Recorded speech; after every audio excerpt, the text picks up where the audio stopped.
This is an oral history interview with Elmer Priebe in his home on March 1st, 1983. The interviewer is Susan Gortner. Mr. Priebe, where was your father born and what was his name? He was born in Germany, and his name is August Priebe. And your mother? She was born in Germany also. And what was her name? Her name was Ottilie, O-T-I-L-L-I-E, Priebe, same as my father's. When did they come to the United States? When? Do you have just a rough idea where? Well, must have been in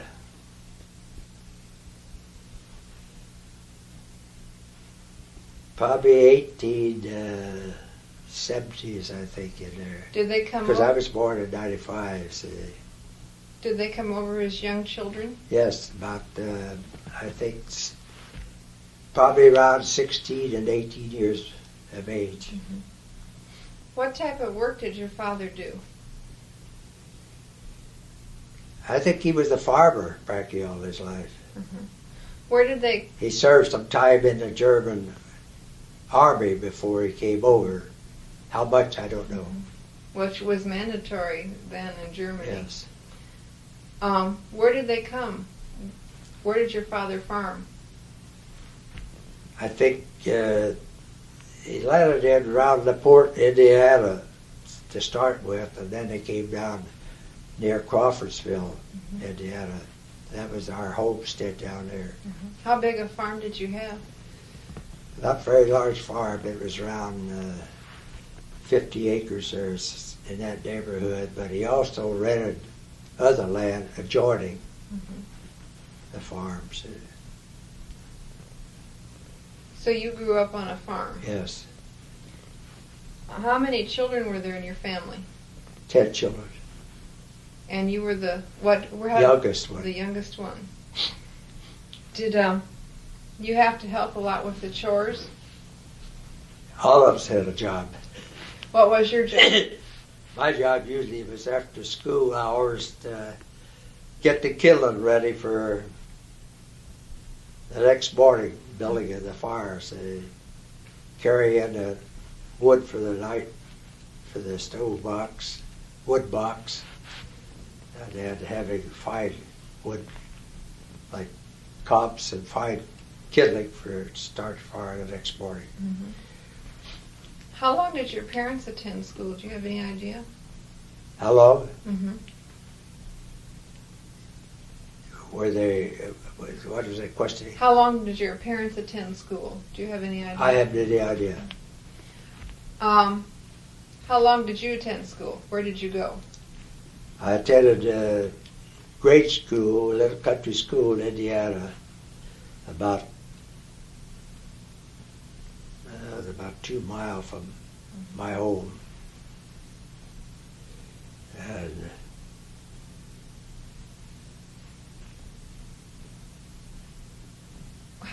then later on, I had spent some time at the Arsenal Tech High School in Indianapolis. How did you get to the country school? Walk. What type of lunch did you take? Well, that was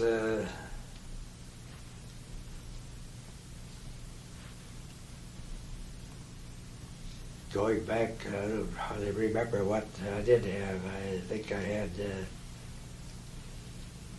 sandwiches, things like that, and a drink. Maybe some kind of a type of dessert. Not sure just what it was now. Approximately how many children were in your country school? The average, I think, was between 25 and 30. And we had all grades from the first year up to the 8th year. The 8th year was almost like a junior high.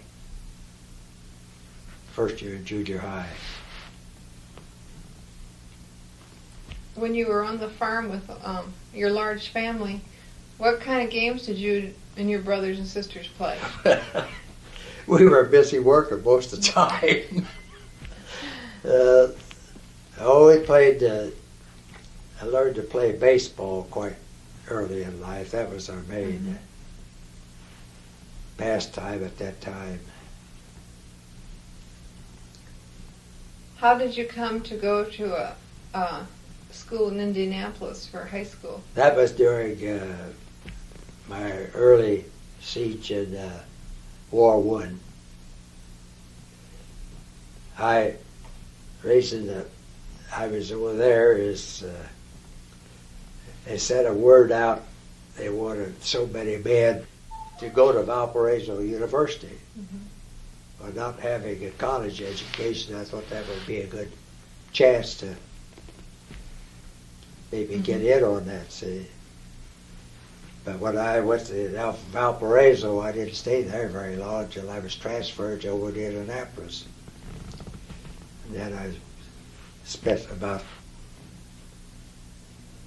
3 months or so there, and then I was transferred down into Kentucky, around Louisville, Kentucky, in Camp Taylor, which is Camp Knox now, where all the gold is buried.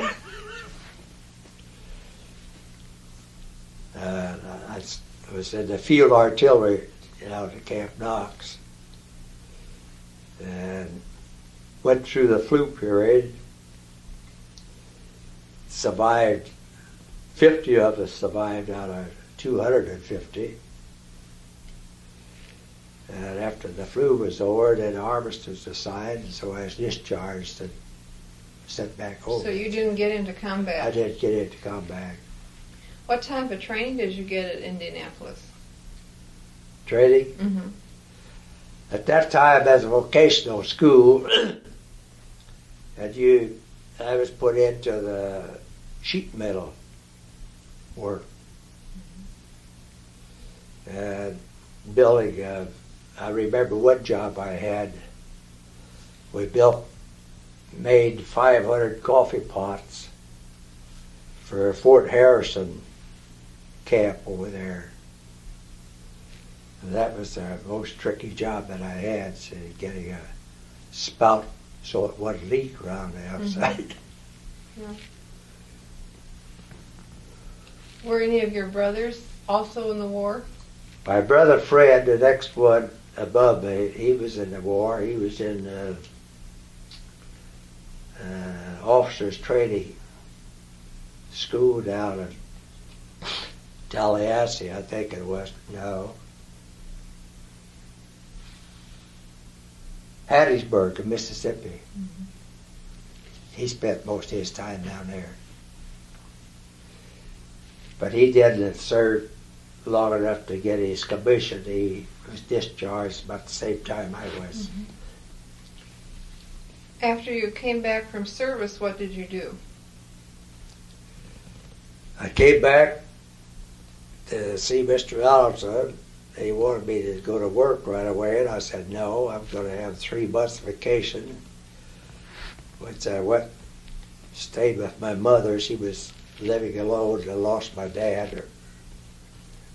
And so I spent 3 months with her, and then I came back working for How her. had you originally come in contact with Mr. Allerton?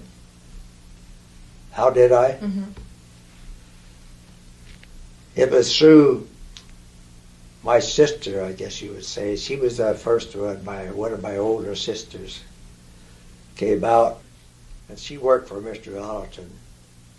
She and her husband. They took care of the dairy that Mr. Allerton had over there at the time. So she talked me into coming out here, since I also had a brother that was driving chauffeur for Mr. Allerton at the time. My other brother worked in the garden. He was one of the gardeners. So it's kind of a family relationship. How did they come to get involved with Mr. Allerton? Well, the same way, through my sister. But how did she meet him? She met him through, she married a fellow from Monticello that she met I'm not sure just where, but anywhere. His original home was here in Monticello. Mm-hmm. So she married him, and he came out, and they were given that job. What was his name? John Ashby. Mm-hmm. Used to be an Ashby family down here for. So after you took your 3-month vacation, then you came to work for Mr. Allerton? I came back to work for him. I was driving in the meantime before I went into service. I first came out, I don't know whether you go back to that or not, but I first came out, I was supposed to work on a farm, but it was spring of the Johnstown flood. It rained a solid week. And there's no farm work to be done. So the manager here at that time didn't have any work for me to do, so the gardener, which his name was James Shields, he was behind on his garden work, so he asked Phelan if I couldn't come over and help out with the garden work. Mm-hmm. So nothing to do here, so I went over to the garden. I worked 3 months over there helping get the spring planting out, and getting the lawns slicked up for Mr. Allerton's arrival. Where was it? A vegetable garden? Vegetable garden and all the yards, Mm-hmm. lawns to be mowed and stuff like that. See. Where was the vegetable garden located? It was in that little square enclosed area. That's where the brick is all around now. In Brick back, wall. right in back of the house? Yeah, right east of the greenhouse.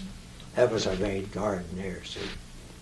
Did he grow enough vegetables to feed the people on That was the idea, of growing enough vegetables to take care of the people at the house, plus the gardener.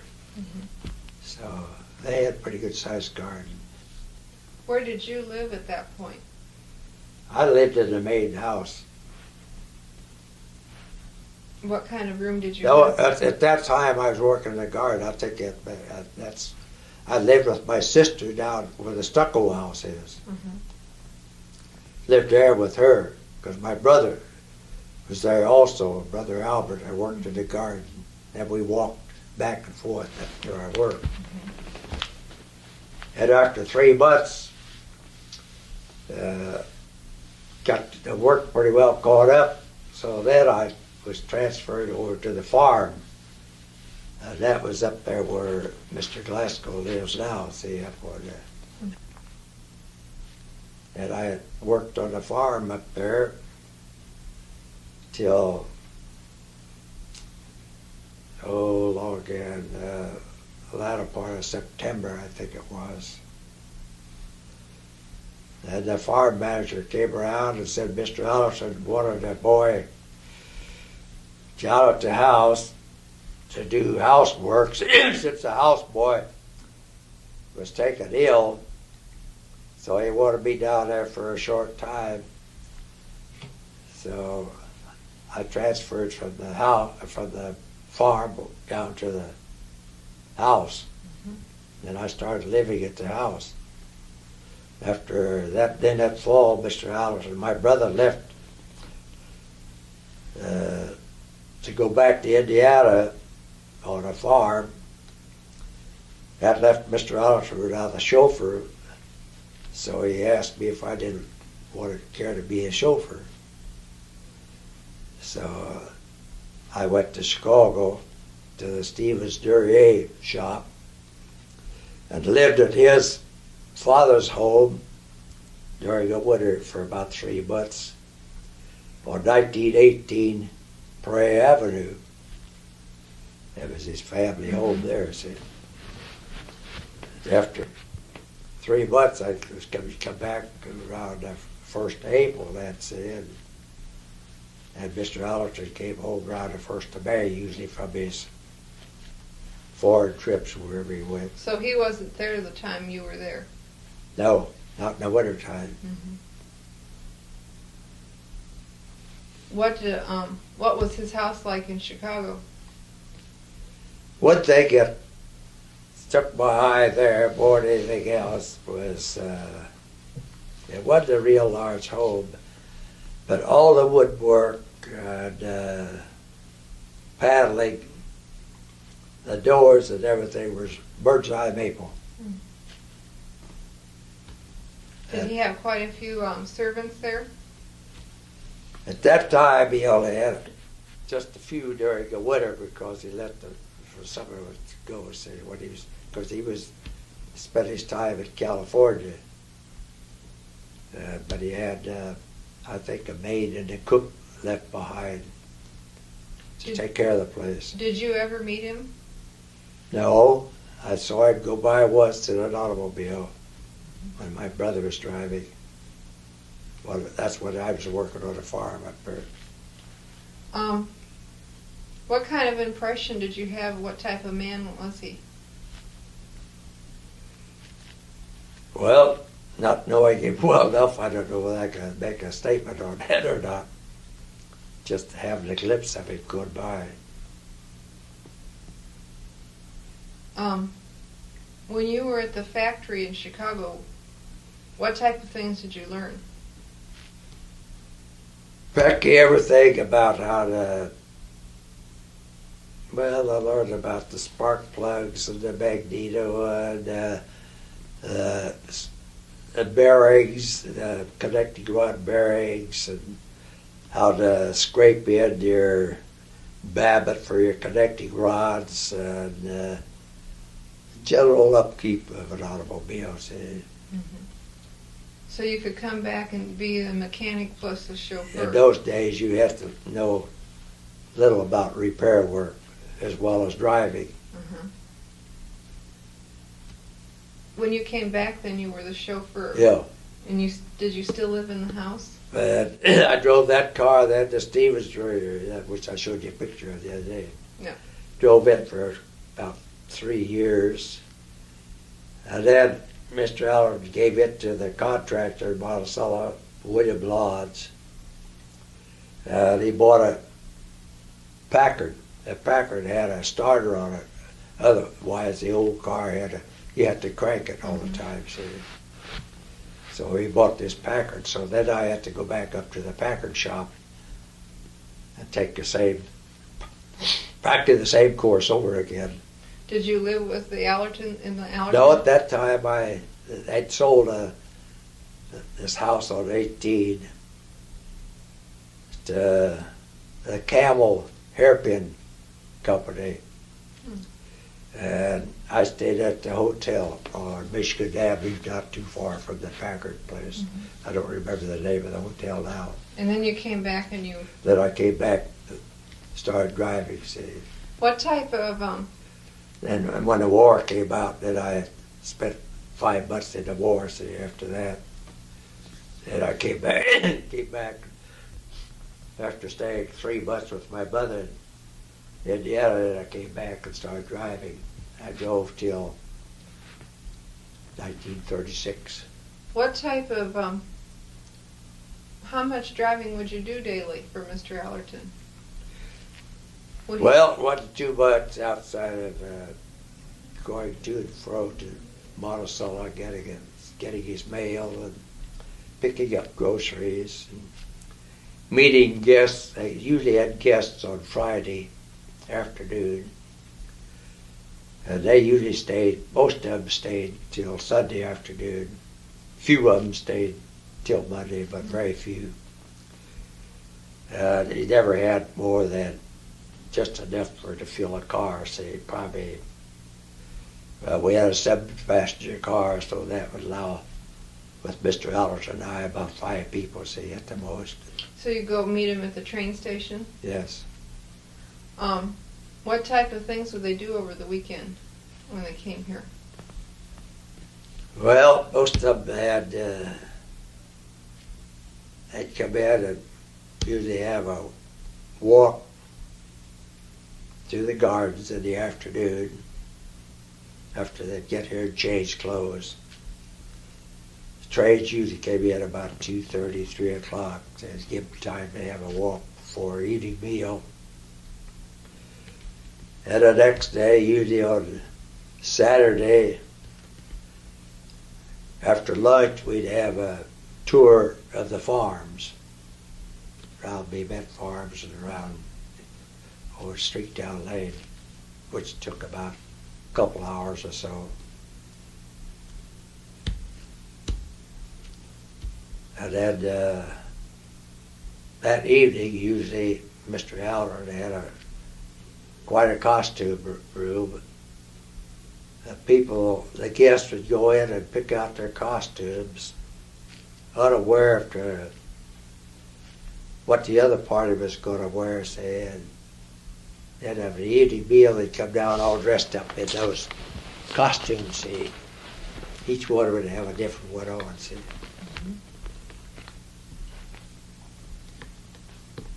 Then Sunday afternoon, it'd be back to the train. Did he tend to invite the same people, or did he invite different people? No, he had a different group practically every weekend. People, most of them are out of Chicago. Did he ever have anybody that was well known? Well, I remember one party that I don't know whether you remember him or not. William Jennings Bryan was quite an orator. He was down one time, but we had a Chautauqua. So it was my privilege of driving him out to the old fairgrounds when they had a Chautauqua out Now, there. what's a Chautauqua? That was, where they usually had a kind of a picnic affair for the community and a get together, and then they'd always have some special speaker of some sort in. And so I took him out there. He gave quite a talk on this. Then there was another fellow, but Senator Pat Harrison from Mississippi. He was up here to see Mr. Allerton. And then John T. McCutcheon, cartoonist for the Tribune for years and years. He used to come down every year. And the Potter Palmers. And the Fairbanks, the people that had the Fairbanks Scale Company. And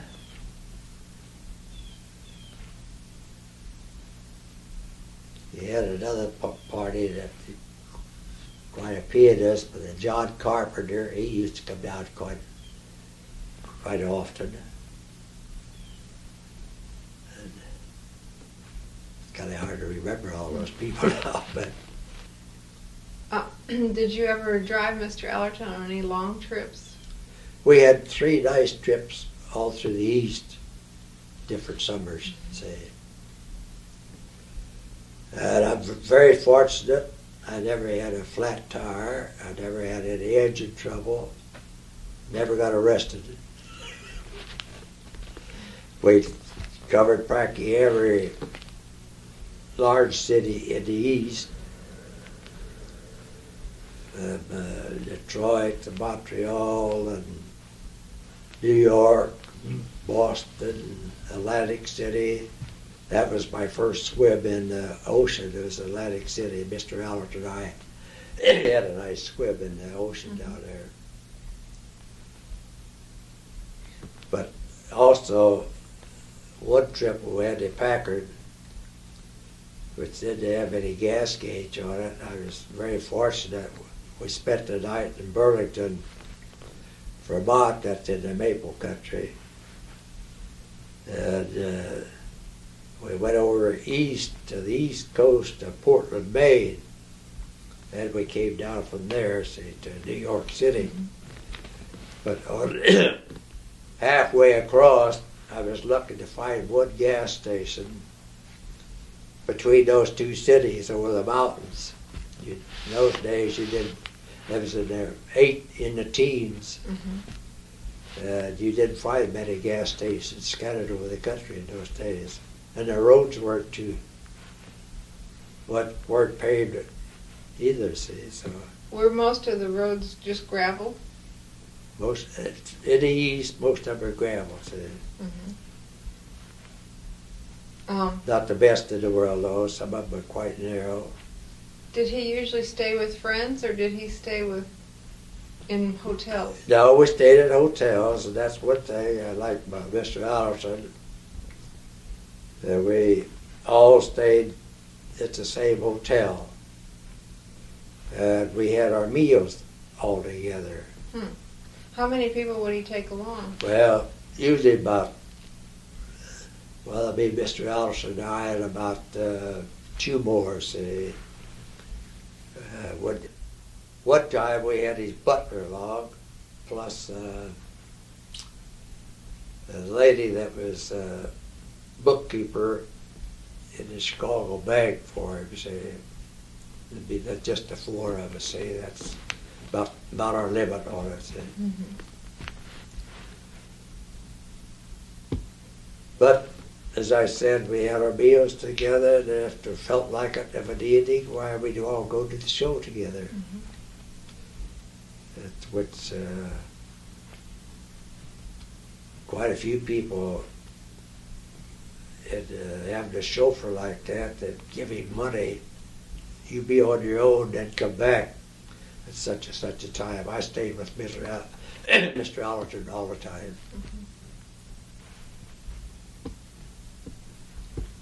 So you continued to drive for him till 1936? 1936. And out of the blue sky, I guess you'd call it that, he sent word by the butler one day to tell Elmer he wanted to see me up in the attic in the big house over there. And I thought maybe I used to do a lot of hanging pictures for him and stuff like that. Some electrical work also. So I didn't know what it was for. And now, as I said, the blue sky came up. He said, I got up in the attic, pretty well private, see, with he and John Gregg Allerton also. He said, how would you like to take over the farms? So that kind of took me by surprise. I said, well, that sounds good, but I'd like to have a little time to think about it.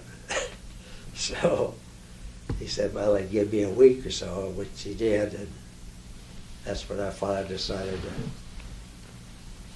take over the farms. When did John Allerton come into the picture? About 19,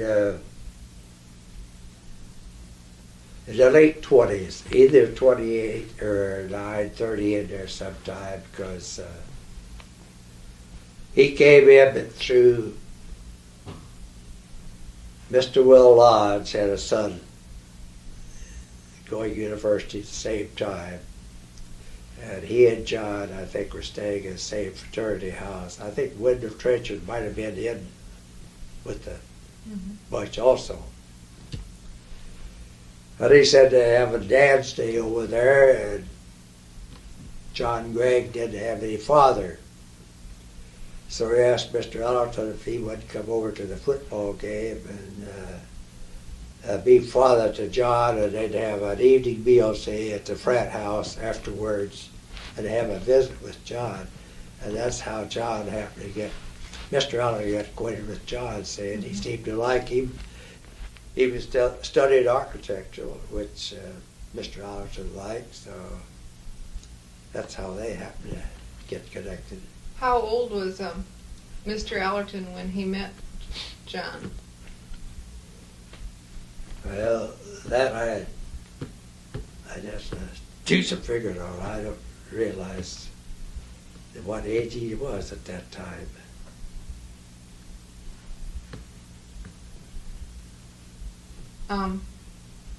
So you became a farm manager then in 36? Yes. And you moved to the house that you're presently living in? I came in here with a bed and a desk and a couple rugs, I think.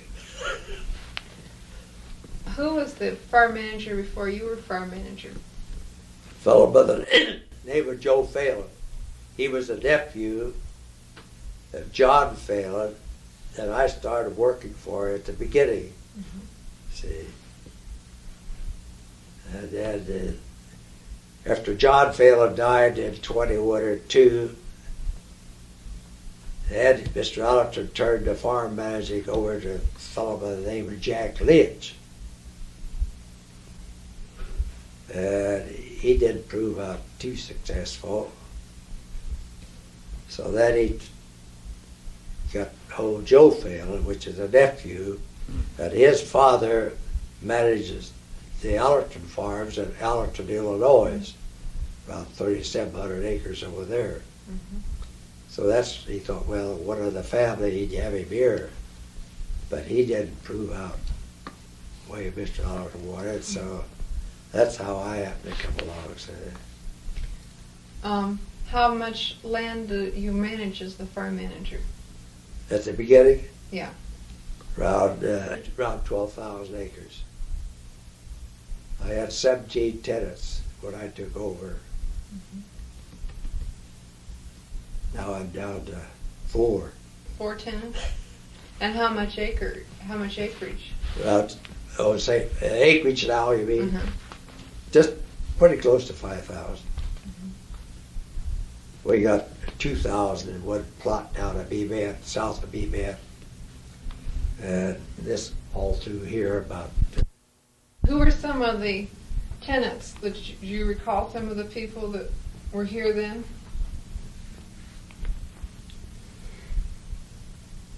Yes, I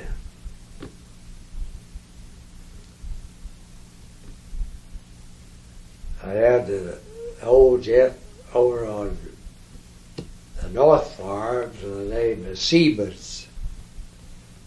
And that was back in the horse days. I'm sorry I didn't take a picture of them because that was the last tenant we had that farmed with horses. Mm-hmm. He had 5 4-horse teams going down across the field one day when I was over there. And then we had another fellow by the name of Dalton. And we had Beckard family that lived on the places for several years. And James, Jim Bennett was another elderly tenant. And Albert Bradley, Eddie Stout down at Beemet Farms, and that's the names to get away from me. And our largest farm was what we used to call a TB farm. I don't know where they got that TB business, but it was northeast of Monticello, 1,200 acres. 1,150 acres, not quite 12. It was quite a rolling farm, and subject to a lot of erosion. So I built quite a few terraces, waterways, and I found out it's going to be a headache to keep those in repair, so I talked Mr. Allerton into selling it. So we sold that farm. See. At one time, he gave it to the Piatt County so thought maybe they'd build an old folks' home out there. Mm-hmm. All right. But he evidently had strings attached to it that the plans didn't work out. Wasn't managed too well, so he took it back over. That's when I had it. After it was taken back over, then I had charge of it. Mm-hmm. What were some of the biggest problems you had managing all that acreage? Well, I'd say the first one was to start weeding out your tenants. Finding the good ones from the bad. The most desirable ones. So, which I did, not all at once, because I gave everyone what I thought was a fair chance.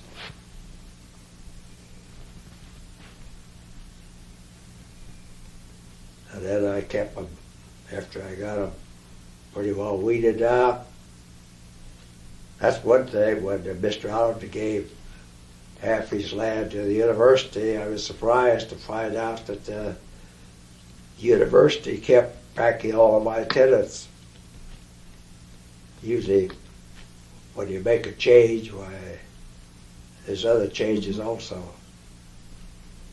Did you see Mr. Allerton quite a bit while you were working as farm manager?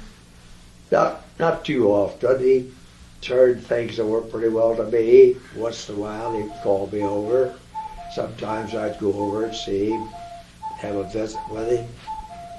But I didn't see him too often, because at that time I was helping with some of the terrace work and the building of waterways and things like that. I was out on the farm. Mm-hmm. Had most of your farms gone to tractors over horses then? Yes. Yeah, as Siemens, as I said, I think he was the last one to have horses. Did you have trouble finding enough men to help during harvest season? No, that's one thing. At the Allison Farms, pretty well. People seem to like. I think that Mr. Allison is usually paid fairly top wages, so we didn't have too much trouble in getting help to come out and work here too.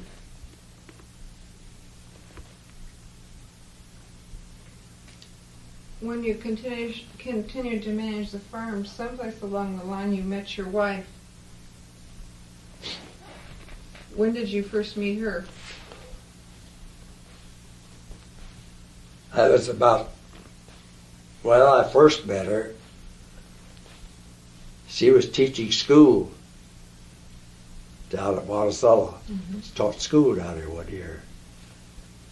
And someone said, "Where did you get your education?" I said, "Well, I got my education from dating most of the school teachers that I could get dates with." When the new ones come in, you always looking around, see whether they're dateable or not, and so on. And she was taught down there for a year, and then there was an opening at the university when the union building was finished over there. They wanted someone to come over and be union director of it. And she went over and put in an application, and right away she was assigned a job as union director at the university there. I don't know how many different programs she had, but I think it was around 25 or so.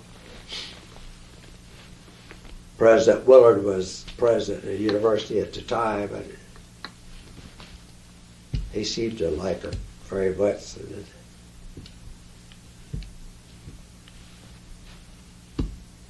So then I didn't date her. That was in I forget when the union was built now. But I hadn't dated her for, some time, quite a few years. Then I happened to hear about her being in Chicago with an ear operation. So I wrote her a letter, and we started corresponding again, and that's how we happened to get back together. And what was your wife's name? Irene Pearson.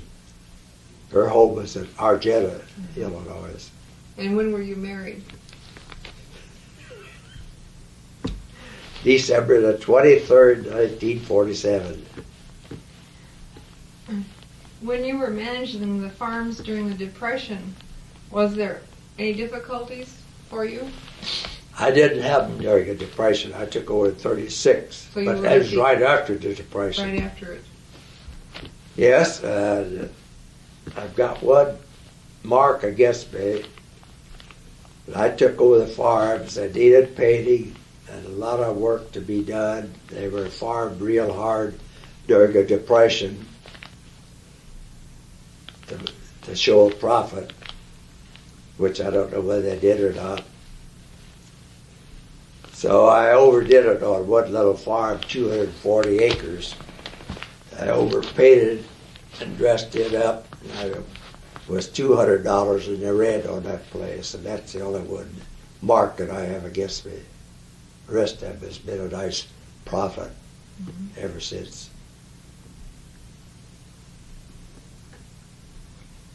When did Robert Allerton die?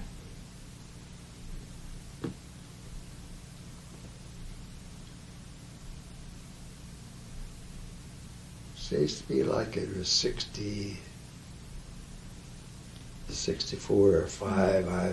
That has to be looked up. I don't know for sure on that. So you continued as farm manager from 36 to the present time. Present time, yes. How have you seen the farms change? How what? How have you seen the farms change? In what way? Well, I'd say they've changed quite a bit in crop rotation. When I started over, I had a 5-year rotation set up. Oats, wheat, clover,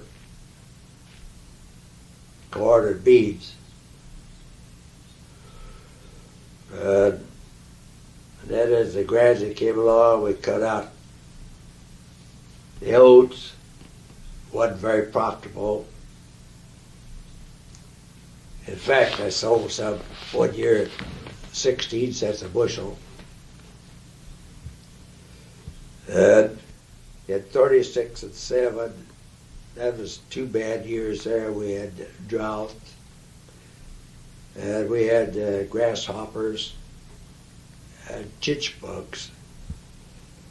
One field of corn, grasshoppers that practically ate it up. It made 2 bushels to the acre. And so then we gradually drifted on down. We cut out we got rid of the oats, and then we cut out some of the wheat, and when you cut that out, then we cut the clover out. So the last several years now we did nothing but corn and beans with a little clover. Mm-hmm. There's a few farms I still got. This year we got 2 fields of clover. And that's the reason we have that, is because the tenants and cattle uses that for hay during the winter time. Did you have much cattle on any of the farms when you began? Well, not a great deal. We didn't go into it too strong, and we had some hogs also. At those times, they used to do their own butchering, but the gradually got away from that too. So.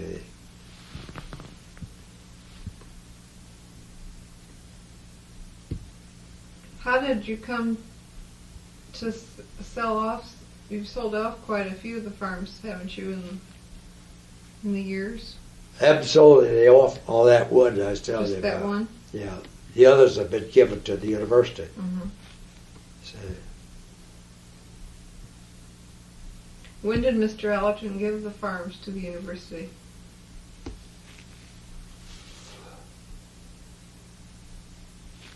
I think that was in the early 40s. I'd have to check on that too. I just don't remember quite what year that was. Why did he give them to the university?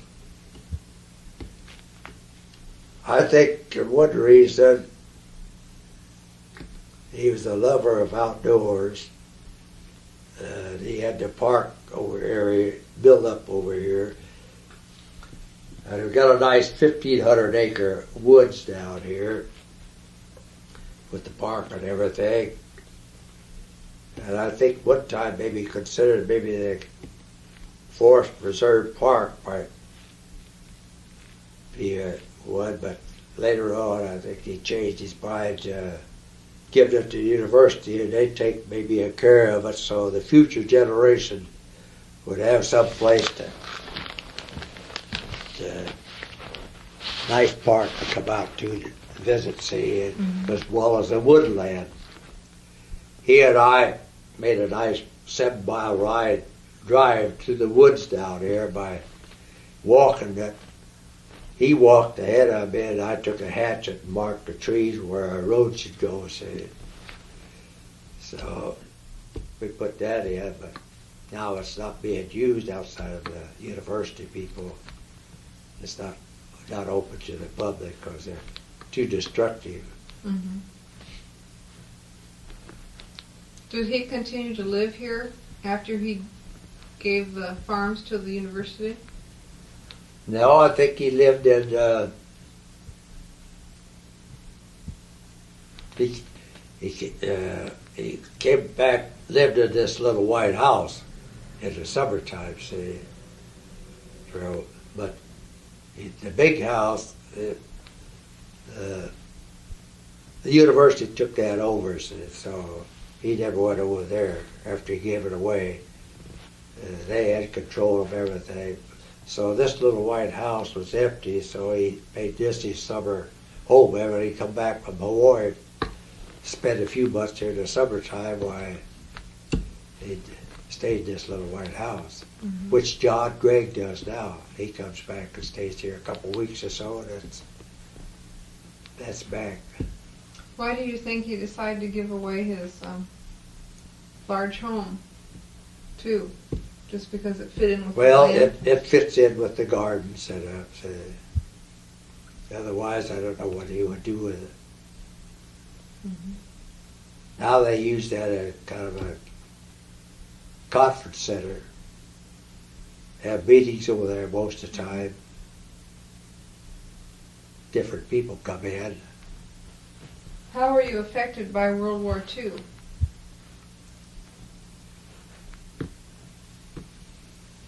Did you have trouble finding workers at that? Not too much. I don't know as anyone. We always had pretty well enough labor to take care of the situation. Did you have any money in the banks when the banks closed?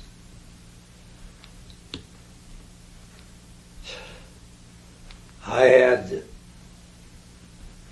not very much, but I had some in that. I was paid by Mr. Allerton a few days before, and I don't know, something seemed to tell me I better cash all of my check.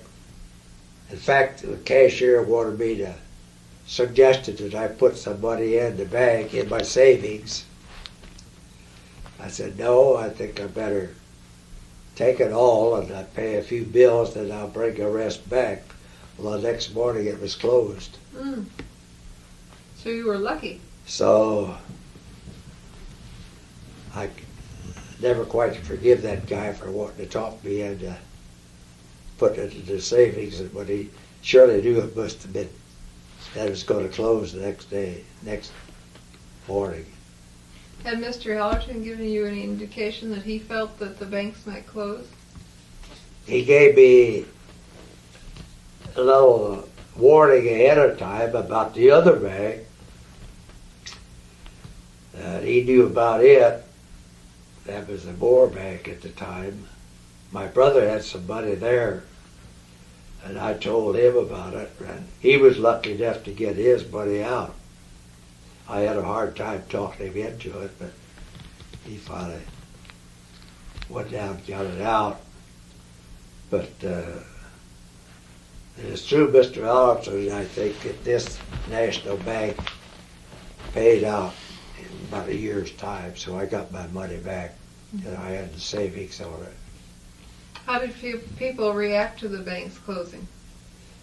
Well, I don't think many of them liked it very well.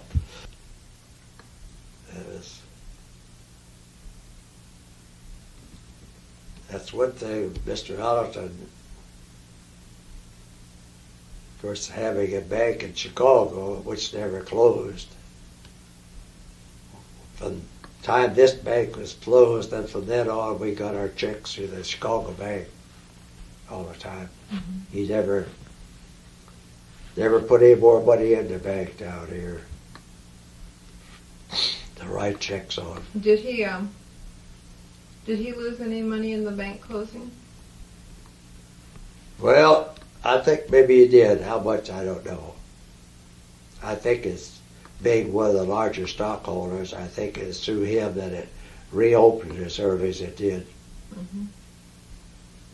So I don't know what his loss was. Besides being a stockholder at the bank, what other ways was Mr. Allerton involved with the community? He wasn't really too much involved in the outside affairs, outside the bank meeting down here, and he visited with the Dightons, which is Mrs. Dighton was a second cousin, I think, and then Kratzes that owned the farmland south of Monticello. He used to have them out for afternoon tea or something like that. And then the Moore people that entered the Pepsin, that I'd say those three families were the ones that he associated with more than anyone else around here. You had mentioned the small parties that they had on the weekends. Did he ever have any large parties that you recall? No, not that I know of. Outside of the school teachers, they used to have, in the spring of the year when he'd come back, and the flowers and everything were out nice, he'd usually invite the school teachers of Monticello out for an afternoon tea and cake, stuff like that, and walk through the garden to see the flowers. And but that's beyond that. Why, those are about the only ones. That's part of my job when I was chauffeured, is to go down and get a carload of school teachers and bring them out and take them back. There's an old story that he set out rattlesnakes in Allerton Park. Yeah. That was, I don't know who made that up, but there's really nothing to that. It's just, you find rattlesnakes in the early days pretty well scattered over Pine County if you want to go looking for them. It was happened that he had his garden boys making new walks and all over the woods and around different places. And actually, they'd come in contact with him more than anyone else. I think that's, of course, every time I found one, they made a big story out of it.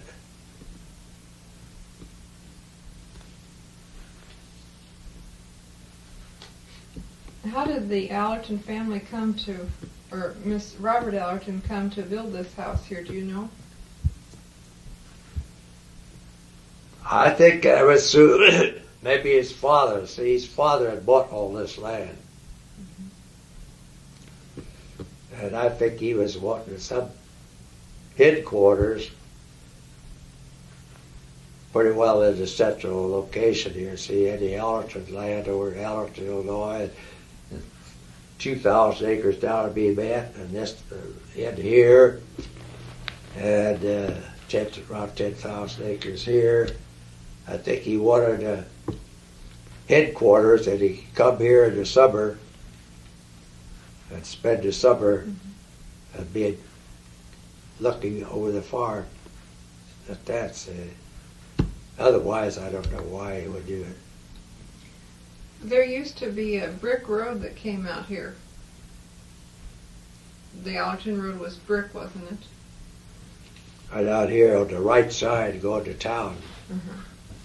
Who put that in? Mr. Allerton built, see, we used to have a dirt road from Monticello, from Mr. Allerton's house, in the old road past the county farm into Monticello. Then in if Mr. Allerton wanted to come over here and see John Phelan, the manager that lived here, he had to go through Monticello clear around, or else clear down around Hogshoe. So he thought it'd be a good idea to build a road straight across. So he started from his house over there and built that brick road. It comes out down here, see. That was built in 1916. And then after he got that built, he thought it'd be nice to have one on into town. So he made a donation to the state, I think, to help build that road on into town. That's one lane on the right side. We call it the farm to market road because you'd have your heavy load going into town, see. You come back with an empty wagon, see. Oh, so that side could stay dirt. Yeah. And the other side was dirt all the time, see. Did you, when you were acting as a chauffeur, what were the roads like in this area? Well, when I took over as chauffeur, we had 2 horses in the stable over there with a buggy that we used in the wintertime. When October came along, we put our car in the garage, jack it up, put a cover over it, canvas cover, tarp, and let it sit there all winter. So when you use these horses, buggy. And right outside the gate, going on the old road to town, there used to be a seat pole there. I think it was a spring crossed it. That you're just lucky to get through with 2 horses on a buggy. It was axle deep, and the horses went in up to the knees or better. And I remember taking the housekeeper into town one afternoon, came back, and those horses went in so deep that they just stopped right in this mud hole. I didn't know whether to tell them to go on, or so we both sat there and looked at each other, and pretty soon the horses decided to make a lunge at the same time, and they pulled that buggy through that mud hole, and we got, without the horse getting down, we made it all right at the end. But there's something else. We didn't have any water in the garage. No way heating a garage at that time. So your wheels would be a solid wheel, like a disc wheel. So I'd let those wheels dry 3 or 4 days, then take a hammer, go around and hit the wheels and knock all that mud out, then scoop it out the garage. So that's how that old gumbo used to stick onto the buggy wheels. When you would drive Mr. Allerton to Champaign or Decatur, how long would it take? Oh, it'd take a good hour or so. How would you get from Champaign to Champaign from here? Well, I usually went out this east road. That's over. That was much better than, that was practically our best road to go on. This other road was, well, that's kind of a zigzag if you went the direct route to Champaign. Through White Heath and that way.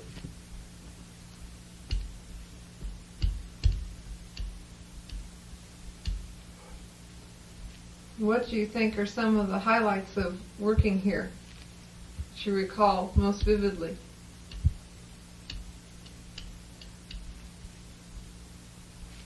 Well, what did go back to the chauffeur days when I was chauffeuring. Mr. Ellerton had quite a dancer. He come down from Chicago with her weekend company named Estrelita, Spanish lady. And that time, the garage was rebuilt and the cars were put down below. When I first I used to have the cars up above in that large garage, which is what he calls a studio now. And anyway, the cars have moved down below, and then he had sofas in there and rugs and everything. And he had some of the ladies, this Spanish lady entertained us with a dance there one evening. So after their dinner was over and help had their work done, all of us were invited in. We got in a circle around on this floor with sitting on cushions with this Spanish girl with dancing with a castanet, you know. She put on a dance there for about a half hour for us. That was one of the things that kind of stuck with my mind. I can imagine. It was nice that he always seemed to include everybody in his entertainment. Yeah, he said, now you people get your work done, we're going to have you in and see this.